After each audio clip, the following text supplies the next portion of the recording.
Warga RT 07, Kelurahan Pakuan Baru, Kecamatan Jambi Selatan, Kota Jambi digegerkan dengan penemuan mayat wanita di dalam indekos, Rabu, 25 September 2024, malam.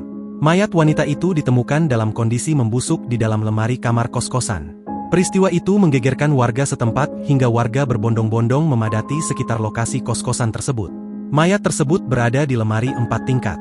Mayat wanita malang itu diletakkan di tumpukan baju bagian paling bawah.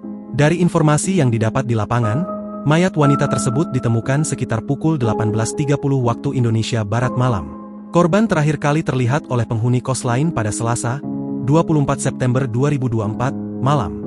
Dapat info abis maghrib, orang ada bilang terakhir hari Selasa, ujar salah satu warga. Diketahui korban merupakan salah satu penghuni kos tersebut.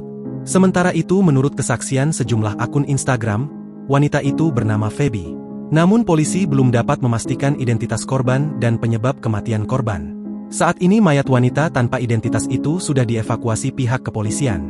Kapolsek Jambi Selatan, AKP Suwondo membenarkan penemuan mayat di salah satu kamar kos-kosan tersebut. Ia benar, saat ini masih penyelidikan, kata Suwondo saat dikonfirmasi, Rabu, 25 September 2024, malam.